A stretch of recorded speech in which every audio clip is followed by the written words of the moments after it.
आज या ठिकाणी आज आपण डॉक्टर बाबासाहेब आंबेडकरांची समाधी या ठिकाणी अस्थियान बांधलेली आहे. ते या समाधी दर्शनासाठी आपण आज आलेलो इथं. तर परवाच सोमवारी 14 एप्रिलला डॉक्टर आंबेडकरांची जयंती साजरी झाली. तशी आपल्या येता आलं नाही, तर आज आपण हा सामाजिक सप्ताह पाळत होतोय. या सामाजिक सप्ताहानिमित्त आज आपण या ठिकाणी डॉक्टर बाबासाहेब आंबेडकरांच्या समाधी दर्शनासाठी आपण इथे उपस्थित आहोत. की आमचे मित्र अतुल सर आहेत. त्यांनी जवळजवळ 1,000 व्याख्यान दिले आहेत शिवचरित्रावरती, समाजाच्या जीवनावरती. आणि हे इथं जे काही जैन समाजाचा जो शिलालेख सापडा ते त्यांनी शोधून काढलेलं आहे. त्यांचं फार मोठं कार्य आहे. तर त्यांनी सर्वांना मार्गदर्शन करावं अशी मी त्यांना विनंती करतो.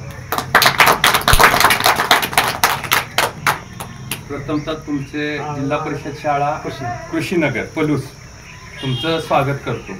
आपण आज अशा पवित्र ठिकाणी आलेलो आहोत की आपलं भाग्य. खरं म्हणजे अंकलखोप हे गाव खूप ऐतिहासिक आणि पारंपरिक आणि धार्मिक आहे. अंकलखोपचा इतिहास अतिशय जुना आहे. मुळात ह्या गावाचं नाव अंकलेश्वर आणि खोपेश्वर या 2 दैवतांच्या नावावरनं पडलेलं आहे. अंकलखोप असं नाव पडलेलं आहे. त्याचबरोबर इथं पानिपतचं युद्ध जे झालं आपल्या दिल्लीकडं, त्या पानिपतच्या युद्धामध्ये मराठे लढले. त्या मराठ्यांच्यामध्ये अंकलखोपचे भाऊजी सूर्यवंशी पाटील हे धारातीर्थ पडले. त्यांची सुद्धा इथं स्मारक आहे. आणि त्यांची बायको तिथं सती गेली. म्हसोबाचं मंदिर आहे, ते खूप जुनं आणि ऐतिहासिक आहे. तिथं जैन बस्ती आहे. जैन बस्तीमध्ये एक शिलालेख सापडलेला आहे, दगडावर कोरलेला असताना शिलालेख. 1077 वर्षापूर्वीचा तो शिलालेख आहे. म्हणजे त्या काळामध्ये अंकलखोपचं नाव अंकल खप्पू होतं. परत दत्त महाराज या ठिकाणी येऊन वास्तव्य केलेलं आहे नरसिंह सरस्वतींच्या रूपानं. हे दत्त मंदिर आपल्याला बघायला मिळतं. कृष्णाकाठचा असणारा हा सुपीक आणि संपन्न असा भाग आहे. पारतंत्र्याच्या काळामध्ये ज्या वेळेला इंग्रजांचं आपल्यावर राज्य होतं त्यावेळेला अंकलखोपमध्ये कित्येक स्वातंत्र्य सैनिक इंग्रजांच्या विरोधात लढलेले आहेत. त्यांना जेलमध्ये टाकलेलं आहे. आणि नंतर तासगावचा मोर्चा या अंकलखोप परिसरातून तासगावर कचेरीवर मोर्चा निघालेला होता. असं राजकीय, धार्मिक आणि सांस्कृतिक असणारं गाव आहे. ह्या गावाचा वारसा असा असल्यामुळं वेगवेगळ्या जाती धर्माची लोक या ठिकाणी एकत्रित नांदतात. आपण आज आलोय ते महामानव भारतरत्न डॉक्टर बाबासाहेब आंबेडकर यांची अस्थिरूपी असणारी समाधी आहे. आता ही समाधी इथं आली कशी, हे मुळात आपल्याला हा प्रश्न पडतो की समाधी इथं आली कशी. तर आपल्याला डॉक्टर बाबासाहेब आंबेडकरांचा इतिहास माहीत आहे की लोकांनी संघटित व्हावं आणि शिकावं हा मुख्य हेतू त्याच्या पाठीमागचा होता. आणि त्यातून कित्येक पुस्तकं म्हणजे अभ्यास कसा करावा, तर महामानव डॉक्टर बाबासाहेब आंबेडकरांच्या विचारातून किंवा त्यांच्या जीवनशैलीतून आपल्याला जाणवतं.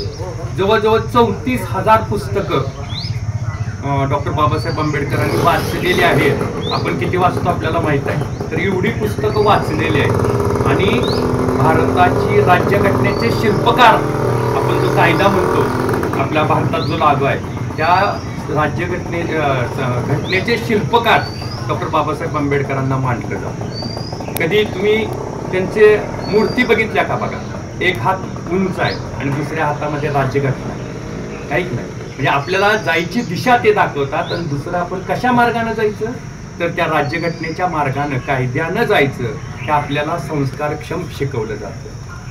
गरिबीतून कसं आपण मोठं होऊ शकतो, सुशिक्षित होऊ शकतो, सुसंस्कृत होऊ शकतो, हे आपल्याला डॉक्टर बाबासाहेब आंबेडकरांच्या जीवनशैलीतून जाणवतं.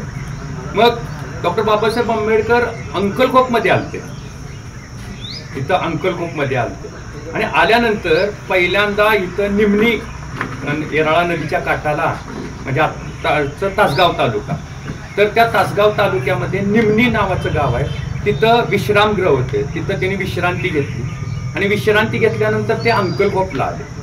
अंकलखोप परिसरातले पंचक्रोशीतली हजारो लोक डॉक्टर बाबासाहेब आंबेडकरांचे विचार ऐकण्यासाठी म्हसोबाच्या मंदिरात जमलेली होती. म्हसोबाच्या मंदिराला चिंचेचं बन आहे, त्या चिंचेच्या बनामध्ये जमलेले होते. डॉक्टर बाबासाहेब आंबेडकर आल्यानंतर पहिला ह्या ठिकाणी इथं समाधी आहे इथंच उभारले होते. इथं उभारल्यानंतर त्या ठिकाणी असणाऱ्या सगळ्या महिला भगिनी आल्या, त्यांच्या पायावर पाणी घातलं, त्यांना औक्षण केलं आणि औक्षण केल्यानंतर इथंच भाजी भाकरीचं जेवण त्यांनी केलं. म्हणजे आपण किती पवित्र ठिकाणी आलो लक्षात येतंय का बघा. इथंच त्यांनी भाजी भाकरीचं जेवण केलं आणि नंतर वैचारिक मंथन म्हणजे भाषण त्यांचं म्हसवाच्या मंदिराच्या त्या बागेमध्ये झालं.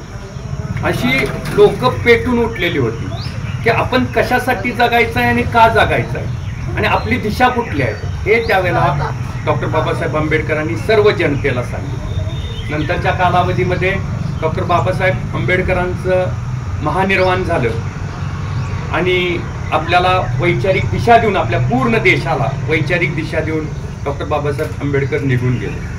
ही बातमी रेडिओद्वारे त्यावेळेला एक प्रसार माध्यम होतं ते म्हणजे रेडिओच्या द्वारे सगळीकडे प्रसारित झाली. सगळा देश दुःखाच्या सागरामध्ये बुडाला कारण इतकं मोठं व्यक्तिमत्व आज आपल्या देशातून आपल्या यातून निघून गेलं. हे ज्यावेळेला कळलं त्यावेळेला प्रत्येकाच्या डोळ्यामध्ये अश्रू येत होते. प्रत्येक जण शेवटचं दर्शन व्हावं डॉक्टर बाबासाहेब आंबेडकरांचं म्हणून सगळेजण तिकडं निघालेले होते. त्यावेळेला अंकलकोपमध्ये रेडिओवर बातमी कळली.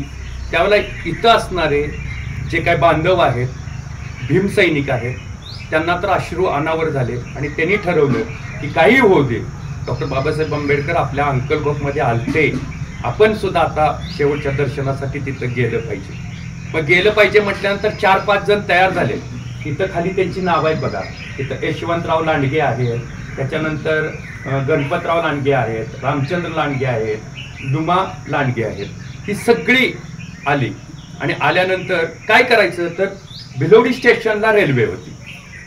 जायचं तर कसं तिकडं चैत्यभूमीकडं तर भिलवडी स्टेशनला रेल्वे होती. मध्ये नदी आडवी.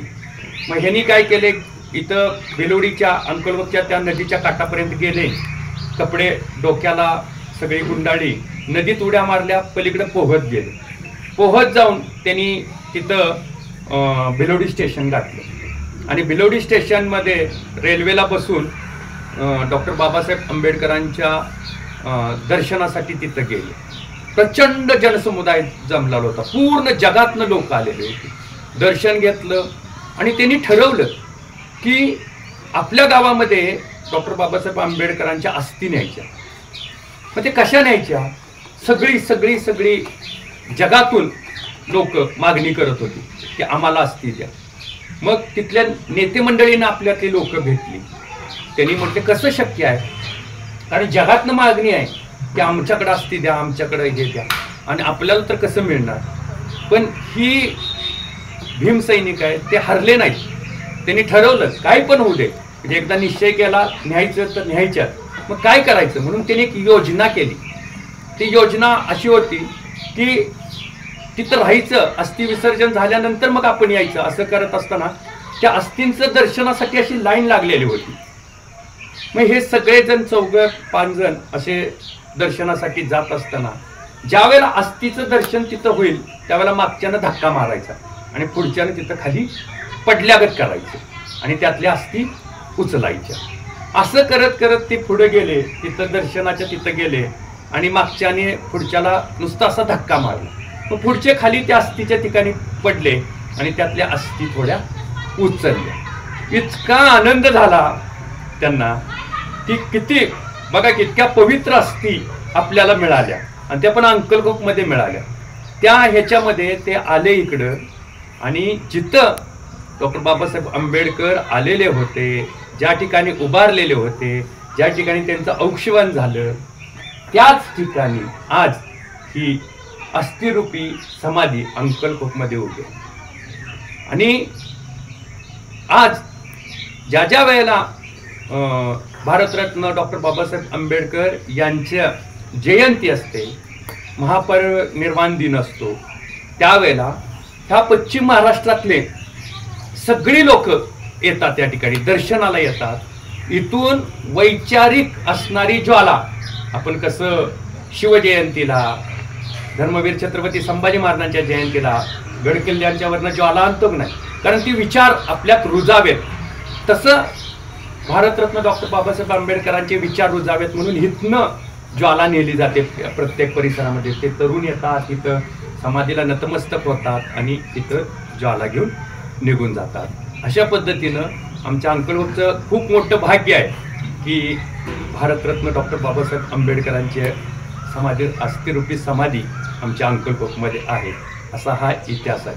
तुम्ही इथं आलात आणि निकम सरांनी मला इथं बोलण्याची संधी दिली. तुम्ही इथून एकच घेऊन जायचं आहे बघा, की खूप शिक्षणानं मोठं होतं, खूप खूप मोठं होतं. एक ध्येय निश्चिती करा, त्या ध्येयाच्या मार्गानं नेहमी चालत राहा आणि जोपर्यंत ध्येय प्राप्त होत नाहीत तोपर्यंत थांबू नका. असं आम्हाला हे भारतरत्न डॉक्टर बाबासाहेब आंबेडकरांची समाधी सतत साक्ष देत राहते आणि प्रेरणा देत राहते. त्या मार्गाने तुम्ही चाला.